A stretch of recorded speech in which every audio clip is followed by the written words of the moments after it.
L'amour du Congo nous oblige à analyser toutes les situations ou les actualités politiques, sociales, sécuritaires qui se déroulent dans notre pays, mesdames et messieurs. Bienvenue dans cette émission, La Vérité en face.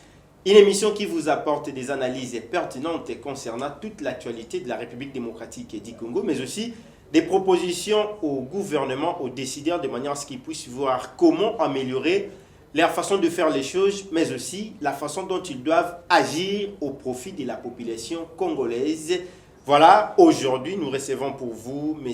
Trésor Ilunga. M. Trésor Ilunga est coordonnateur du mouvement citoyen pour les Congos. C'est avec lui que nous allons analyser toutes les actualités de la République démocratique du Congo. Bienvenue, M. Trésor Ilunga. Merci, M. Bobo. Comment allez-vous? Oui, nous portons très bien. Nous sommes très heureux de vous recevoir pour la première fois dans notre émission La Vérité en face, tel que le nom le dit. Le plaisir est partagé, M. Bobo. Merci beaucoup. Alors, on démarre déjà avec nos différentes thématiques. Premièrement, nous allons parler du remaniement du gouvernement qui s'annonce dans le couloir. Nous attendons parler du remaniement.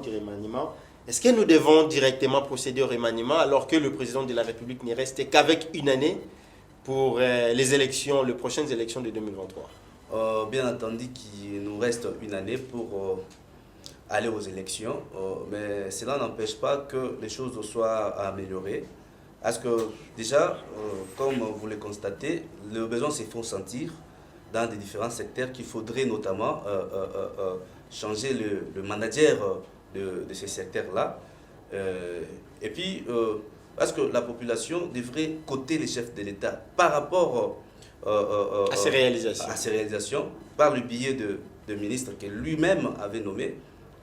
Il est impérieux, à mon humble avis, qu'il procède au remaniement pour que certains ministères puissent trouver des hommes capables, des femmes capables à incarner la vision du chef de l'État. Est-ce que vous pensez que c'est le moment opportun pour qu'il y ait remaniement alors que le président de la République ne reste qu'avec une année, alors que le gouvernement doit être investi, les nouveaux gouvernements, disais-je, doit être investi et cela coûterait des millions à la République? Est-ce que c'est le moment? Est-ce que le président ne peut pas attendre que les mandats arrivent jusqu'à la fin et qu'on attende les élections et puis un autre gouvernement?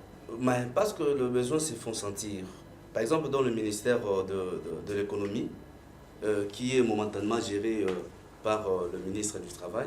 Non, le ministre le ministre de Finances, Nicolas Kazadi. Donc là, il est obligé de nommer un autre ministre. Parce qu'on ne devait pas, notamment, passer toute une année avec un ministre qui fait l'intérim de l'autre ministre. Là, c'est déjà... mais c'est pas quand même mauvais. On a vu Matata être Premier ministre et puis ministre des Finances au même moment. C'est pas mauvais. Bon, parce qu'il y a des têtes bien faites qui devraient notamment incarner la vision des chefs de l'État. Pourquoi pas essayer ces gens-là? Il y a toute une liste de gens capables d'incarner la vision du chef. Moi, je crois qu'il est important que le chef procède au remaniement. Même si cela ne reste que des informations officieuses. Dans des couloirs. Ces informations-là rencontrent la volonté de la population. Vous savez, même dans notre ministère de l'enseignement supérieur universitaire, il y a beaucoup de choses qui se disent là.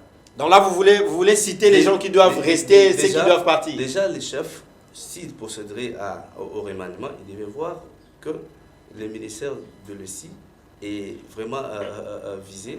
Il faut que le parent des étudiants réitère encore la confiance dans le numéro 1 de ces ministères. Alors, ce ministère est incarné par une personne qui n'est pas... Moïno Nzangi. Moïno Nzangi, qui n'est pas bienvenu dans le chef de... Bon, il est accusé de tout et de rien, mais pour que la réputation de ces ministères-là puisse soit sauvée, moi, je pense qu'il devait... donc là, vous citez déjà les gens qui doivent partir, entre autres Moïno Nzangi. Normalement, il ne peut pas rester là pour... Moïno Nzangi doit partir, au cas où il y aura remaniement. Il y a aussi notre ministre de Sport, Serge Condé, il devait notamment partir. Je demande au chef de l'État, je profite de l'occasion ici, je crois que c'est la prière de tous les Congolais, de nous ramener encore notre vieux du Grand Kassai, Denis Kambaye. Denis Kambaye.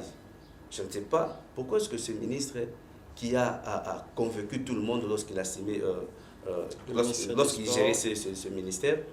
Alors, c'est vraiment notre prière. Nous demandons au chef de l'État de ramener, de nommer encore de nouveau M. Denis Kambaye dans ces ministères. Parce que le présent ministre, en tout cas, et bon, il y a diverses raisons, il y a des justifications, mais ces ministères-là, c'est comme si c'était un apanage de M. Kambaye. Donnez-nous encore une fois de nouveau le sourire aux lèvres en nous donnant Denis Kambaye comme ministre des Sports. Il y a donc, aussi, il doit partir.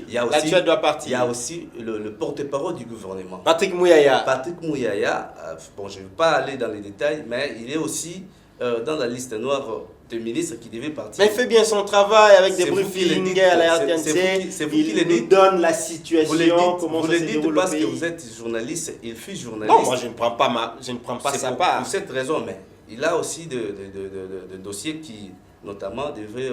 il fait la honte de tout le gouvernement. Alors, pour que cela ne Quels sont ces dossiers?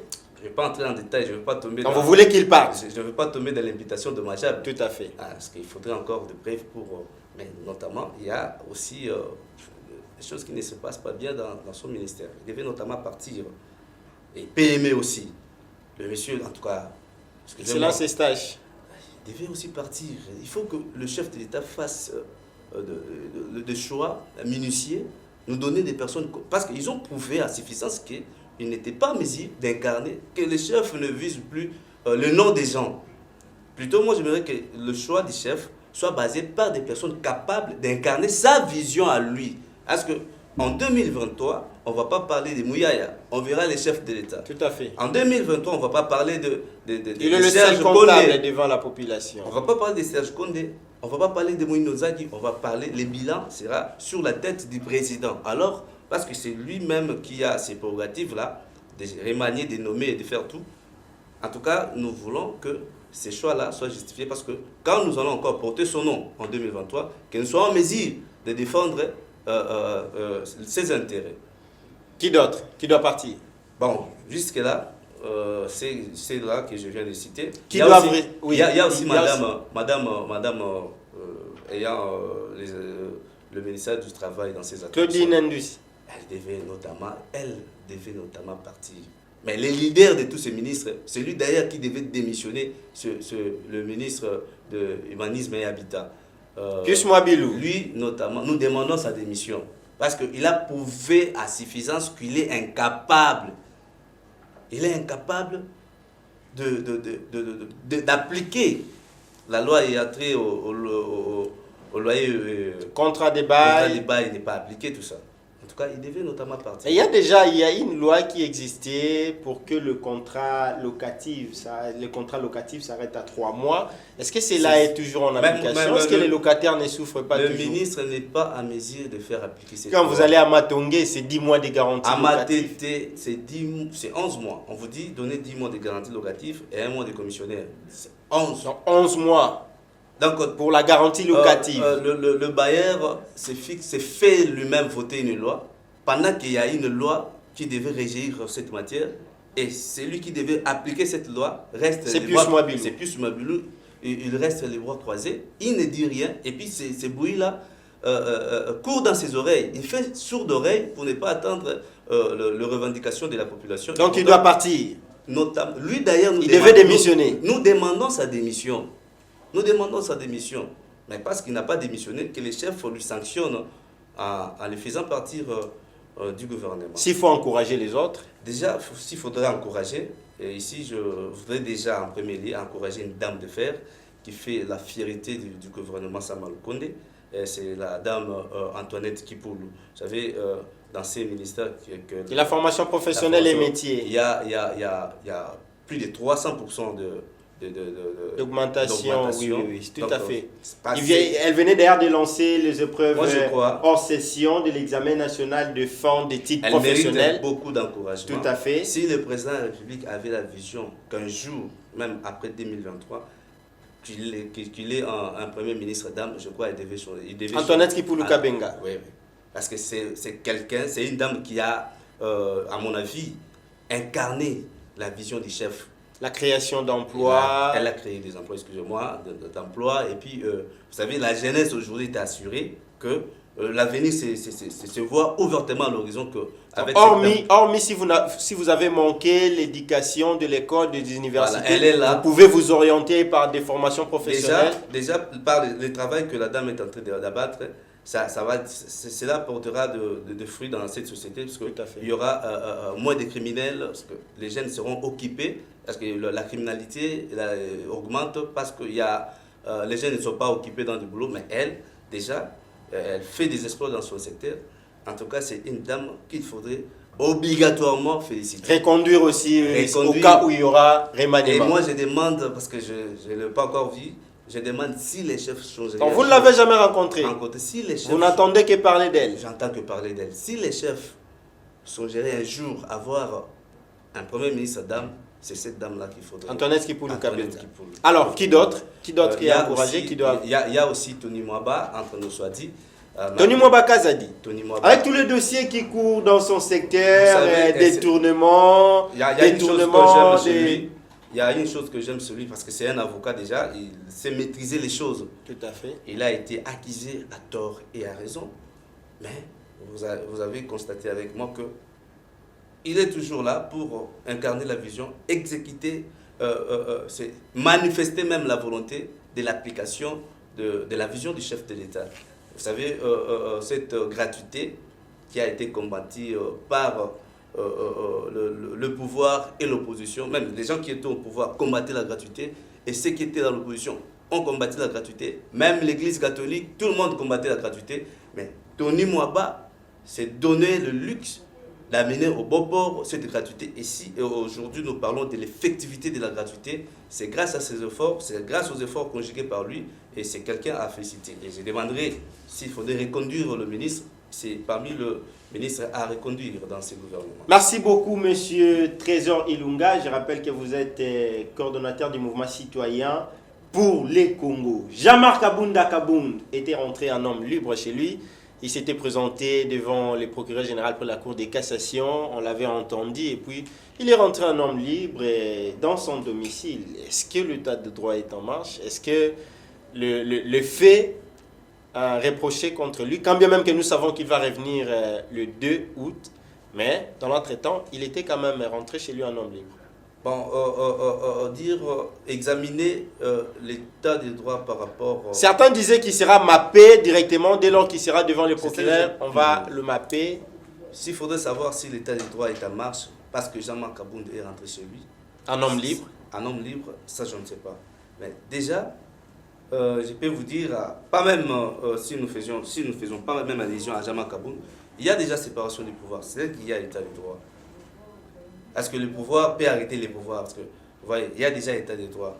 Il y a le respect des normes hiérarchiques, la Constitution, il y a déjà état des droits. Mais Jean-Marc Kabound, dans son cas, lui, c'est que le droit donne une présomption d'innocence. Tout à fait. C'est le parquet qui l'a interpellé par rapport à sa sortie médiatique des 18 de ce mois ici. Est-ce que vous êtes d'avis aussi avec ces dires que les pouvoirs en place est constitué des juicières, des kamikazes? Le président de la République serait un danger au sommet de l'État. Est-ce que vous êtes de même avis avec... Vous savez, je ne peux pas m'émisser dans ses propos, mais lui a parlé étant un homme politique qui n'a pas parlé, il n'a pas fait un discours comme étant un député. Avant d'ailleurs qu'il puisse montrer ces allégations-là et puis aller dans les sens qu'il a préféré aller, il avait déjà dit qu'il est le président d'un parti qui lui-même a créé, Alliance pour le changement. Tout à fait. Alors, moi... Qui se met du côté de l'opposition. Il se met du côté de l'opposition. Déjà, un opposant ne peut jamais, vous savez, dire le bien du pouvoir. Parce que ce sont des gens qui pensent peut-être pour être un opposant, il faudrait critiquer les pouvoirs. Il y a des gens qui pensent que pour être un opposant, il faut injurier. Mais lui, il dit qu'il a des preuves qu'il peut présenter à la justice pour justifier ce qu'il était en train de dire. Vous savez, je ne vais pas dire trop dans ces sujets. Il a été coaché par un grand monsieur de l'opposition. Qui donc? Le fait Dr Etienne Tshisekedi. Vous savez, à son temps, oui. Le Dr Tshisekedi disait « Amenez-moi Kabila ici, c'est lui qui va l'amener du côté, il sera payé. » Il a été vraiment coaché, il a été à côté d'un grand opposant. Il a l'idéologie. Donc, ce sont des séquelles de l'opposition qui fait à ce qu'il puisse avoir des propos pareils. Donc, vous voulez dire que nous devons attendre le 2 de l'ordre de Jean-Marc Abound? Même s'il sera mappé ou pas, l'état de droit ne devait pas s'examiner sur un cas particulier comme celui de Jean-Marc Abound. Moi, je pense que nous sommes déjà dans un état de droit où le chef de l'État ne donne pas d'instruction au pouvoir. Donc, c'est à la justice de faire son travail. Okay. Donc, déjà, l'exécutif ne se mise pas dans les affaires de pouvoir judiciaire. C'est déjà une preuve palpable qu'il y a état de droit. 2023 s'annonce à l'horizon. Matata Ponyo Mapon fait un carton plein à Kindu, dans sa province, où il a d'ailleurs construit l'université au profit de la population de ce coin du pays. Et d'ailleurs, il est en tournée, où il a d'ailleurs fait d'énormes exploits dans ces côtés-là. 2023 s'annonce, Matata Ponyo commence déjà aussi quelques campagnes, notamment à Kindu. Je vis sur les réseaux sociaux. Ce n'est que normal pour moi parce qu'il est de là. Il profite. Il a fait un carton plein. On a vu un grand nombre de Matata la population. C'est un grand politicien. Ce n'est pas quelqu'un qui. Ce n'est pas Jean-Marc Abound. C'est quelqu'un qui a la maîtrise de la chose publique. Et il a été Premier ministre. Dans ses propos, il a dit qu'il a géré pendant 5 ans. Il n'a volé 0 franc, 0 dollar à la caisse de l'État. Il n'a volé 0 franc, 0 dollar. Vous savez les propos qu'il tient. Si nous faisons un examen minutieux, vous allez vous rendre compte que ce sont des propos mensongers parce que déjà, il avait un salaire. Vous voyez l'université qu'il a construit là. Bon, on ne peut pas s'immiscer dans des... Non. Il est en train de dire des choses qui vont à l'encontre de ce qu'il pense. Donc on ne peut pas, notamment à mon humble avis, s'attarder sur cette question. S'il est accueilli comme un roi, là où il était accueilli, parce qu'il est natif de là, c'est tout à fait normal, il profite de ses vacances parlementaires, mais on ne peut pas refuser quelqu'un Tu sais qu'il ne refuse personne. Vous savez, à l'époque de Kabila, vous donnez les leaks de vous annoncer je suis candidat président de la République, vous serez inquiété. Actuellement, Matata s'annonce, tout le monde s'annonce, Adolphe Mouzitou, ils sont à l'aise. Ils sont à l'aise. Donc, nous attendons les élections parce que les gens pensent que Félix Tshisekedi a peur des élections, ils interprètent mal le bilan du chef de l'État et ne voient que le côté négatif qu'eux-mêmes ont été auteurs, parce qu'il y a des gens qui sont auteurs du côté négatif du régime. Ils sont auteurs, mais c'est à partir de ces méfaits-là, ils se donnent le luxe de dire que le chef n'est pas en mesure d'aller aux élections parce que...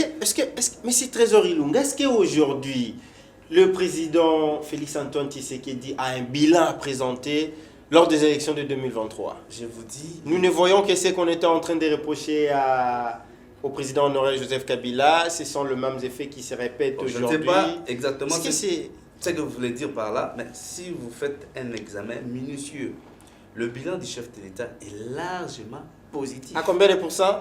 Je peux lui donner 85%. Vous pensez convaincre les téléspectateurs qui vous suivent actuellement, vous pensez les convaincre que le bilan du président Félix-Antoine Tshisekedi aujourd'hui est de 85%? Je vous dis cela en connaissance des causes. Quelles sont ces causes que vous connaissez? Déjà, quand nous avons cette gratuité qui était une lettre morte dans la gratuité de l'enseignement souffre, les enseignants ne sont pas encore payés comme prévu. Je vous dis, je ne vais pas vous donner beaucoup d'exemples. C'était une lettre, j'allais dire, morte quand le régime Kabila a géré ces pays. C'était prévu dans la Constitution qu'il y ait gratuité, mais cela n'était pas appliqué. Avec l'avènement du chef et tout le combat que vous avez connu, que lui a connu, par le biais des différents ministres qui ont géré ces secteurs, mais au moins, il y a eu gratuité effective. Il a été combattu dans ces secteurs, il y a eu gratuité effective. Vous comprenez un peu. Aujourd'hui, l'IGF est venu. Il y a les uns et les autres. La jeunesse aujourd'hui pense que l'IGF est venu avec le président Félix Tshisekedi. Or, l'IGF existait depuis Mobutu. Tout à fait, oui. Ça existait depuis l'époque. L'IGF était étouffé. Les caisses de l'État étaient devenues les poches des particuliers. Mais avec l'IGF, que le chef lui-même s'est donné les leaks, de mettre les moyens conséquents pour que cette institution puisse œuvrer à bon escient, a fait à ce qu'aujourd'hui nous ayons des résultats positifs. Alors, merci beaucoup. Parlons de notre sujet à l'est de la République démocratique du Congo. La semaine dernière, ça a été vraiment mouvementé. La population ne faisait que manifester, protester contre les résultats inefficaces de la MONUSCO. Aujourd'hui, vous ne pensez pas que la MONUSCO doit laisser ces pays parce que la MONUSCO, nous avons vu même à travers certaines images, que la MONUSCO a tiré sur un certain nombre de la population. C'est une désolation, alors que c'est une mission qui devait maintenir la stabilité de la République démocratique du Congo. Aujourd'hui, voir de tels actes, est-ce que nous devons toujours continuer avec la MONUSCO ou carrément, ils doivent plier bagage? Je pense que la MONUSCO devait plier bagage, parce qu'il y a cela plus de 20 ans que la MONUSCO continue d'échouer. La MONUSCO, d'abord la MONUC, et aujourd'hui la MONUSCO, tout à fait, n'a jamais eu l'opportunité de prouver à suffisance qu'il était à mesure de stabiliser la paix. D'ailleurs, les habitants de ces secteurs, de ces coins-là, pensent que la MONUSCO facilite même la vente de munitions aux rebelles aux rebelles M23. Déjà, après 20 ans de l'incapacité, nous demandons au gouvernement que cette MONUSCO-là ne nous sert à rien, que celle-ci puisse aller et que ces données ne reviennent plus à la République démocratique du Congo. Le gouvernement a fixé un plan de transition pour le départ de la MONUSCO. C'est un départ échelonné. Mais la MONUSCO est bien payée. Vous savez, quand j'ai suivi la somme qui est déboursée pour que cet organisme... Pour le fonctionnement. Pour le fonctionnement, vous savez, j'ai eu des larmes aux yeux. Nos militaires ici, ils sont payés comment? Ils sont payés comment? Donc, nous avons eu l'obligation d'avoir la MONUSCO à notre côté, pensant que celle-ci pouvait nous accompagner à éradiquer le trouble qui dérange la République démocratique du Congo. Mais cela a été quelque chose qui devait jamais se réaliser, qui ne se réalise pas. Alors nous demandons au gouvernement, nous personnellement, pour le Congo, nous demandons au gouvernement de prendre des mesures adéquates. Donc dans ces mesures adéquates, nous disons il faudrait que cette MONUSCO soit applique, ou soit la MONUSCO, j'allais dire, excusez-moi, prouve à suffisance qu'il sera en mesure d'exécuter les termes du contrat, ou soit elle parte simplement.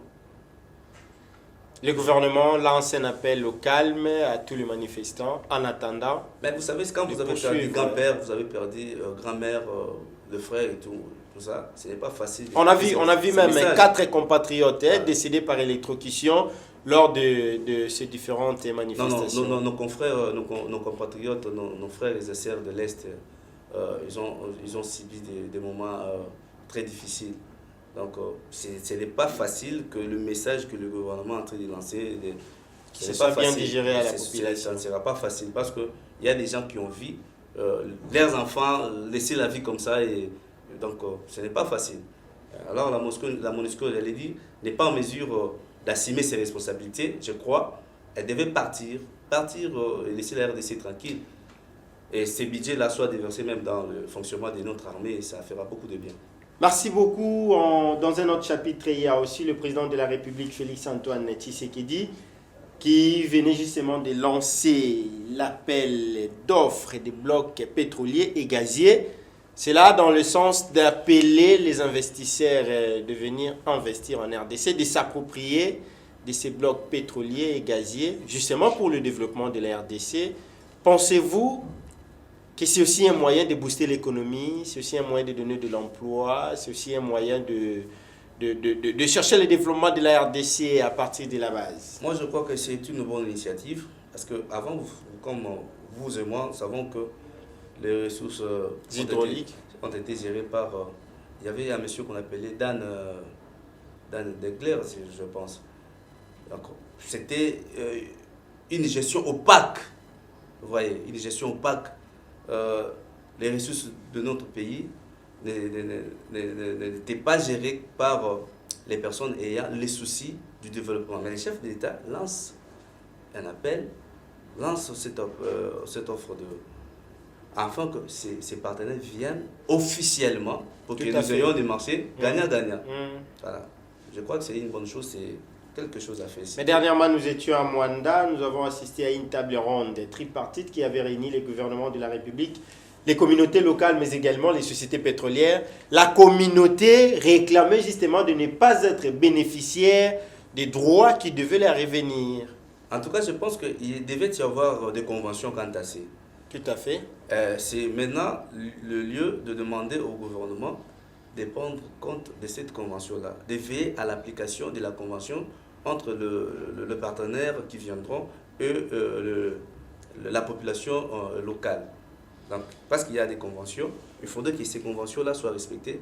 Quand même qu'il y a l'appel du chef de l'État, mais il faut que le gouvernement puisse veiller à ce que ces conventions faites entre le partenaire et les populations locales soient bien respectées. Processus électoral en République démocratique du Congo, la CENI est en train d'évoluer pour concrétiser la vision du président de la République pour l'organisation des élections libres, crédibles et transparentes en 2023. Vous croyez aussi à la transparence et à la crédibilité des élections en 2023 qui sera organisée par la CENI à sa tête, Denis Kadima?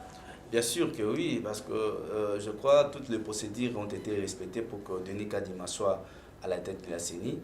Et il y a déjà la promulgation de la loi électorale qui venait d'être promulguée par le chef de l'État. Par le chef de l'État. Tout à fait. Et il y a un recrutement des agents qui devaient notamment travailler dans les différents centres. Okay. Cela prouve à suffisance qu'il y a la volonté de l'organisation des élections. Je pense que ceux qui pensent que les élections n'auront pas lieu, ils se trompent. C'est le moment que ces derniers puissent se préparer. Parce qu'ils ont crié, à tort et à raison, que le régime en place ne travaillait pas. C'est le moment opportun qui nous prouve à suffisance, c'est eux qui sont majoritaires aux élections. Donc ils ne devaient pas déjà se dire que les élections n'auront pas. Si les élections n'auront pas lieu, on va paralyser ces pays. Non. Les élections auront bel et bien lieu en 2023. C'est ce que je peux dire par rapport à ces sujets. Merci beaucoup. Alors nous sommes déjà en train de citer. Je rappelle qu'ici, nous continuons avec M.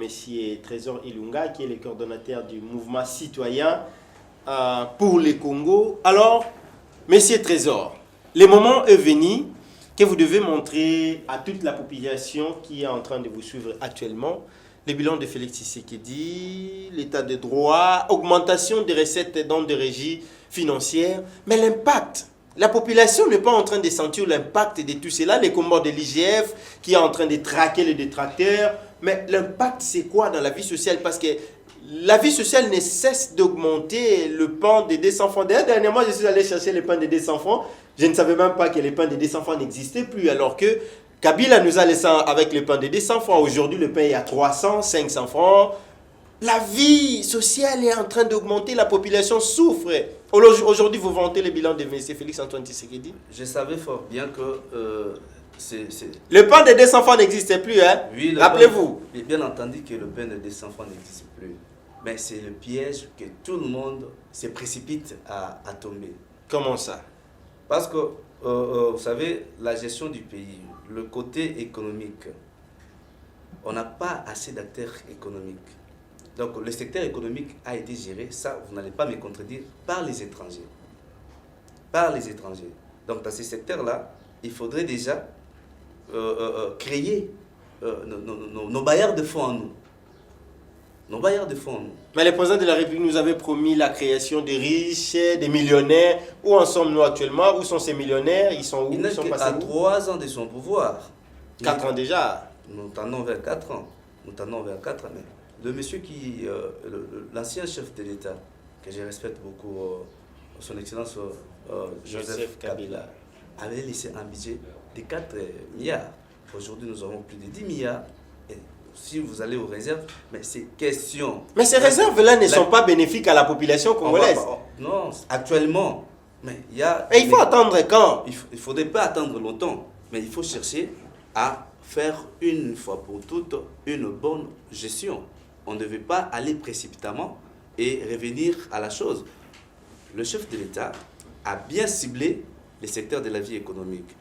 Vous savez, nous étions gérés par un régime qui a laissé le pouvoir d'achat. Les Congolais n'ont pas le pouvoir d'achat. Par les étrangers. Il y a des Pakistanais, il y a des Chinois, les Libanais. Il y a des Chinois, vous voyez. Donc nous n'avons pas la gestion totale de ces secteurs-là. Et puis ces Libanais-là qui entrent même dans ce que devaient faire les Congolais, voilà. Même dans le petit commerce de détail. Il faudrait déjà que nous puissions, bon c'était un avis, il faudrait déjà que nous puissions créer ou faire ressusciter notre côté économique, nos bailleurs de fonds, nos entrepreneurs, parce que si nous attendons à ce que ces étrangers puissent nous venir en aide pour que nous soyons vraiment économiquement, j'allais dire, indépendants, c'est impossible. Mais je crois que c'est le bataille des chefs de l'État. Avant même la fin de son mandat, vous allez sentir que les choses iront mieux. Donc nous devons attendre jusqu'à la fin de son mandat pour que nous puissions voir des actes concrets, pour que nous mangions, pour que nous puissions bien nous vêtir, pour que nous puissions avoir un transport. Monsieur les journalistes, il ne faudrait pas tout gâcher aujourd'hui. Quand vous avez 100 $, vous allez le finir aujourd'hui, demain vous aurez... Donc, il faut bien gérer. À mon avis, à mon humble avis, le chef de l'État est en train de voir comment est-ce qu'il peut asseoir une fois pour toutes. Donc jusque-là, il ne voit. Il est en train de voir. Mais quand déjà nous avons des réserves de plus de 4 milliards, vous comprenez? C'est question de la gestion et des bailleurs de fonds. Parce que nous n'avons pas nos bailleurs de fonds capables de faire ce que ces étrangers-là font. Il faudrait déjà que nous puissions avoir nos propres bailleurs de fonds afin que cette question économique soit... concrètement, parce que d'une manière ou d'une autre, la population nous appelle pour se plaindre concrètement. C'est quoi les bilans? C'est quoi les réalisations du président de la République qui va convaincre la population congolaise de manière à ce qu'on puisse voter pour lui en 2023? C'est quoi ces bilans? C'est quoi sur le plan social? C'est quoi les réalisations sur le plan social? Déjà, le budget. Les chefs sont venus trouver le budget de 4 milliards. Actuellement, nous avons concrètement, les budgets, concrètement, c'est quoi ces actions? C'est quoi? C'est ce que je suis en train de dire. Le simple fait de ramener les budgets de l'État à 10 milliards, ce n'est pas une mince affaire. Et puis comment? Quand il y a l'opposition, la majorité, pendant la guerre de l'opposition et de la majorité, lui a ramené les budgets à 10 milliards. Ce n'est pas chose facile. Je pense déjà sur ce point-là. Les produits de première nécessité sont toujours augmentés, les budgets. C'est ce que je venais de dire. Les réserves. Parce que je ne suis pas économiste, il y a des termes appropriés pour, n'est-ce pas, expliquer le sujet dans lequel nous sommes en train de débattre. Okay. Mais à des termes vulgaires, je dis que le chef de l'État est en train de se battre pour que nous ayons nos propres bailleurs de fonds. Parce que l'économie du pays est gérée par les étrangers. Voilà. Mais jusqu'à ce que nous serons en mesure de gérer ces économies-là nous-mêmes. Quand? Mais bientôt là, la formation, la chose est en route. Bientôt là, les choses iront mieux. Merci beaucoup. Nous sommes en train de citer la télé, c'est le temps, mais c'est trésor. Le moment est venu. Cette émission prévoit maximum 2 minutes. Que vous allez vous adresser, vous allez regarder droit la caméra, okay. Vous vous arrangez. Vous allez vous adresser au président de la République, Félix Antoine Tshisekedi Tshilombo, au gouvernement des Warriors, okay. Premier ministre, je ne sais pas, ce que vous avez à l'air dire. Vous regardez la caméra, vous vous adressez à eux respectueusement et aussi vos propositions, vos différentes propositions dans certains secteurs, surtout la situation sécuritaire aussi, vous vous adressez à ces autorités et puis vous leur dites ce que vous allez à dire et puis vos propositions. Allez-y. Vous avez 2 minutes. Je fais la conclusion de tout ce que nous avons dit ici. Tout à fait. Déjà, mon adresse au chef de l'État, et avant que je puisse proposer quoi que ce soit, je voudrais d'abord le féliciter pour tous les efforts qu'il est en train de conjuguer dans tous les secteurs de la vie nationale. Ce que je peux demander au président de la République de procéder rapidement au remaniement du gouvernement. Parce qu'il y a d'autres secteurs comme l'économie, PME, sont des secteurs qui nécessitent vraiment un changement de leurs alimentaires. En dehors de cela, il y a aussi question de la sécurité à l'est de notre pays. Déjà, un coup de chapeau par la décision qu'avaient pris les chefs de l'État de vouloir instaurer un état de siège et puis de ramener, tant soit peu, cette petite paix-là qui commence à venir progressivement, et de faire en sorte, ça c'est une demande que je fais à l'endroit des chefs de l'État, de faire en sorte que la MONUSCO puisse vraiment conjuguer les efforts pour lesquels il a été appelé en République démocratique du Congo. Si tel n'est pas le cas, qu'il puisse plier bagage et laisser cette population calme et que le budget qui devait être alloué à cette MONUSCO soit déversé dans notre armée afin que ces derniers puissent vraiment se retrouver et être bien payés. Je voudrais particulièrement m'adresser aussi à la jeunesse congolaise, si vous me permettez. Allez-y. Je demande aux jeunes une chose, de ne pas se laisser faire par les discours politiciens. Le moment est venu où tous ces politiciens-là, qui combattent les pays dans les coulisses, porteront des habits de moines pour vous dire des choses qui n'existent pas. Je demande à toute la population congolaise d'être derrière le chef de l'État. C'est la personne que Dieu nous a donnée, à mon avis. C'est un cadeau du ciel. C'est un cadeau du ciel. C'est quelqu'un qui écoute. Il fait exécuter la volonté de la population. Alors, saisissons cette opportunité-là de soutenir notre chef de l'État afin que la vision que lui a et notre vision puisse aider ce pays à trouver sa place d'attente. C'est tout ce que au gouvernement, au gouvernement, ministre, gouvernement des Warriors. En tout cas, s'il faudrait féliciter quelqu'un, j'ai encore revenu sur la dame Antoinette Kipoulou. Chapeau bas pour tout le travail que vous êtes en train de faire. Que Dieu vous donne encore la force et cette volonté de faire encore mieux pour l'intérêt de notre pays. Merci beaucoup, Monsieur Trésor Ilunga. Cette émission déjà touche à la fin. Merci d'avoir répondu à notre invitation. C'est moi qui devais vous remercier. Mesdames, Mesdemoiselles et Messieurs, cette émission est terminée. Disons un grand merci à ceux qui l'ont réalisé. Il y a les héros dans l'ombre que vous ne verrez peut-être jamais. Trésor Nzinga était là pour la réalisation de cette émission, mais également derrière la caméra, Julien Kossi, l'incontestable, était là aussi pour la réussite de cette émission. Mesdames, Mesdemoiselles et Messieurs, cette émission est terminée. Suivez également la rediffusion le mardi à 20h30 sur Nzamou Télévision. Le programme reste en continu. Au revoir.